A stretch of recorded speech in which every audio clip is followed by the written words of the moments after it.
क्या होगा अगर गुस्सा हमारे साथ न हो, बल्कि कुछ ऐसा हो जिसका हम इस्तेमाल करते हैं। हम अक्सर कहते हैं, मैंने कंट्रोल खो दिया, मैं कुछ नहीं कर सका, गुस्सा बस हावी हो गया। लेकिन क्या हो अगर यह सिर्फ एक दिलासा देने वाला झूठ हो? ये सिर्फ एक कहानी नहीं है, बल्कि एक असली बात भी है जो एक सीधी सादी बातचीत में सामने आती है। एक ऐसे आदमी के बीच जो मानता है कि उसका गुस्सा जरूरी था, और एक प्रोफेसर जो शांति से उस सोच को तोड़ देता है। कॉफी का गिरा हुआ कप एक आईने में बदल जाता है, जो इंसानी व्यवहार, जिम्मेदारी और हमारी भावनाओं के पीछे छिपे लक्ष्यों के बारे में एक गहरी सच्चाई दिखाता है। ये कहानी एक यूनिवर्सिटी के माहौल में होती है, जहां एक फिलॉसफी प्रोफेसर अपने स्टूडेंट को इंसानी भावनाओं की एक शांत लेकिन बेचैन करने वाली खोज में गाइड कर रहा है। मोहन, एक सोचने वाला लेकिन उलझन में रहने वाला स्टूडेंट, अपने प्रोफेसर के पास एक ऐसी घटना लेकर जाता है जिससे वो अपने ही व्यवहार से परेशान हो गया था। एक भीड़ भरी कॉफी शॉप में एक वेटर ने गलती से उसकी नई खरीदी जैकेट पर कॉफी गिरा दी। वो पल मामूली लगा, लेकिन मोहन का रिएक्शन ऐसा नहीं था। वो बेकाबू होकर चिल्लाया, जिससे वो खुद भी चौंक गया। वो जोर देकर कहता है कि गुस्सा अचानक उस पर हावी हो गया, जिससे चुनने या कंट्रोल करने की कोई गुंजाइश नहीं बची। प्रोफेसर सब्र से सुनता है, जज करने के लिए नहीं, बल्कि सवाल करने के लिए। कई तीखे, लॉजिकल तर्कों के जरिए प्रोफेसर मोहन की इस सोच को चुनौती देता है कि गुस्सा एक ऐसा इमोशनल एक्सप्लोजन है जिसे टाला नहीं जा सकता। इसके बजाय वो एक नया आइडिया पेश करता है जो टेलीलॉजिकल साइकोलॉजी पर आधारित है, कि इमोशन अक्सर किसी मकसद को पूरा करने के लिए बनाए जाते हैं। इस नजरिए के अनुसार गुस्सा व्यवहार का कारण नहीं है, बल्कि एक गोल पाने के लिए इस्तेमाल किया जाने वाला टूल है। जैसे जैसे बातचीत आगे बढ़ती है, प्रोफेसर इस आम बहाने को खत्म कर देता है कि गुस्सा बस हो जाता है। वो मोहन को एक परेशान करने वाली बात का सामना करने के लिए मजबूर करता है कि गुस्सा कभी कभी दूसरों पर हावी होने, कोशिश से बचने या पावर दिखाने के लिए जानबूझकर या अनजाने में बनाया जाता है। जो एक आम बातचीत के तौर पर शुरू होती है, वो जल्द ही एक आईना बन जाती है, जिससे मोहन को अपने इमोशनल एक्सप्लोजन के लिए अपनी वजहों को देखने पर मजबूर होना पड़ता है। अगर आप ये समझ जाते हैं, तो शायद आप गुस्से को फिर कभी उसी तरह नहीं देखेंगे। मोहन, कल दोपहर में एक कॉफी शॉप में किताब पढ़ रहा था, तभी एक वेटर पास से गुजरा और उसने मेरी जैकेट पर कॉफी गिरा दी। मैंने उसे अभी अभी खरीदा था और वो मेरे पसंदीदा कपड़ों में से एक है। मैं खुद को रोक नहीं पाया, मुझे बहुत गुस्सा आ गया। मैं उस पर जोर जोर से चिल्लाया। मैं आमतौर पर सार्वजनिक स्थानों पर जोर से बोलने वाला व्यक्ति नहीं हूँ, लेकिन कल दुकान मेरी चीखों की आवाज से गूंज रही थी, क्योंकि मैं गुस्से में इतना पागल हो गया था कि मैं भूल गया था कि मैं क्या कर रहा हूँ। तो इसके बारे में क्या कहूँ? क्या इसमें किसी उद्देश्य की भूमिका हो सकती है? आप इसे किसी भी तरह से देखें, क्या यह व्यवहार किसी कारण से उत्पन्न नहीं होता?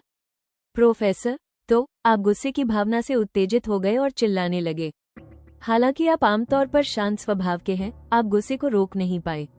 यह एक अपरिहार्य घटना थी और आप इसके बारे में कुछ नहीं कर सकते थे। क्या आप यही कहना चाह रहे हैं?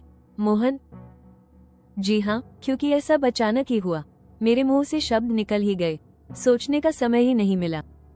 तो मान लीजिए कि कल आपके पास चाकू था और जब आप गुस्से में भड़क उठे तो आपने उसे चाकू मार दिया। क्या आप तब भी यह कहकर इसे सही ठहरा पाएंगे कि यह एक अपरिहार्य घटना थी और मैं कुछ नहीं कर सकता था? अरे, ये तो बहुत ही अतिवादी तर्क है। यह अतिवादी तर्क नहीं है। अगर हम आपके तर्क को माने, तो गुस्से में किया गया कोई भी अपराध गुस्से का नतीजा माना जा सकता है और अब उस व्यक्ति की जिम्मेदारी नहीं रहेगी, क्योंकि असल में आप कह रहे हैं कि लोग अपनी भावनाओं पर नियंत्रण नहीं रख सकते। मोहन, तो फिर आप मेरे गुस्से को कैसे समझाएंगे? प्रोफेसर, यह आसान है। आप अचानक गुस्से में आकर चिल्लाने नहीं लगे। बात सिर्फ इतनी है कि आप चिल्लाने के लिए गुस्सा हुए। दूसरे शब्दों में, चिल्लाने के उद्देश्य को पूरा करने के लिए आपने गुस्से की भावना पैदा की। क्या मतलब है? प्रोफेसर, चिल्लाने का मकसद सबसे पहले था। चिल्लाकर आप चाहते थे कि वेटर आपकी बात सुने और आपके सामने झुक जाए। इसके लिए आपने गुस्से का नाटक किया। मैंने नाटक किया? आप मजाक कर रहे हैं। तो फिर आपने आवाज क्यों ऊंची की? जैसा कि मैंने पहले कहा, मेरा दिमाग खराब हो गया था। मैं बहुत निराश था। प्रोफेसर ने कहा, नहीं, आप बिना आवाज ऊंची किए भी बात समझा सकते थे और वेटर शायद आपसे ईमानदारी से माफी मांग लेता, आपकी जैकेट को एक साफ कपड़े से पोंछ देता और अन्य उचित कदम उठाता। वो शायद उसे ड्राई क्लीन भी करवा देता। और कहीं ना कहीं आपके मन में यह उम्मीद थी कि वो ऐसा करेगा, लेकिन फिर भी आप चिल्लाए। सामान्य शब्दों में बात समझाना आपको बहुत झंझट भरा लगा और आप इससे बचने और इस व्यक्ति को अपने सामने झुकाने की कोशिश कर रहे थे। आपने इसके लिए क्रोध की भावना का इस्तेमाल किया। मोहन ने विनम्रता से कहा, बिल्कुल नहीं, आप मुझे बेवकूफ नहीं बना सकते। क्या मैंने उसे अपने वश में करने के लिए जानबूझकर गुस्सा दिखाया? मैं कसम खाकर कहता हूँ, ऐसी बात सोचने के लिए मेरे पास एक पल भी नहीं था। मैंने पहले सोच विचार नहीं किया और फिर गुस्सा नहीं किया। गुस्सा एक आवेगपूर्ण भावना है, प्रोफेसर ने कहा। मोहन, तुम सही हो, गुस्सा एक तात्कालिक भावना है। अब सुनो, मेरे पास एक कहानी है। एक दिन एक माँ और बेटी जोर जोर से झगड़ रही थी। तभी अचानक टेलीफोन की घंटी बजी। हेलो, माँ ने जल्दी से रिसीवर उठाया। उसकी आवाज अभी भी गुस्से से भरी हुई थी। फोन करने वाली उसकी बेटी की क्लास टीचर थी। जैसे ही माँ को पता चला कि कौन फोन कर रहा है, उसकी आवाज का लहजा बदल गया और वो बहुत विनम्र हो गई। फिर अगले 5 मिनट तक उसने अपनी सबसे अच्छी टेलीफोन वाली आवाज में बात की। फोन रखने के तुरंत बाद उसका चेहरा फिर से बदल गया और वो अपनी बेटी पर चिल्लाने लगी। मोहन ने कहा कि यह कोई असामान्य कहानी नहीं है। क्या तुम नहीं समझते? संक्षेप में, क्रोध एक ऐसा उपकरण है जिसे आवश्यकतानुसार इस्तेमाल किया जा सकता है। इसे फोन बजते ही दूर रखा जा सकता है और फोन रखने के बाद फिर से निकाला जा सकता है। माँ अनियंत्रित क्रोध में चिल्ला नहीं रही है, वो बस क्रोध का उपयोग अपनी बेटी पर हावी होने के लिए कर रही है। अपनी बात मनवाने के लिए वो अपनी बेटी पर ऊंची आवाज में दबाव डाल रही है। मोहन ने कहा, इसका मतलब है कि क्रोध एक लक्ष्य प्राप्त करने का साधन है। क्या ये सही है महोदय? प्रोफेसर ने कहा, यही तो प्रयोजनवाद कहता है। मोहन ने कहा, अब मुझे समझ आ रहा है। आपके उस सौम्य मुखौटे के पीछे आप बेहद निराशाजनक हैं। चाहे हम क्रोध की बात करें या मेरे एकांत प्रिय मित्र की, आपकी सभी अंतर्दृष्टियां मनुष्यों के प्रति अविश्वास की भावनाओं से भरी हुई हैं।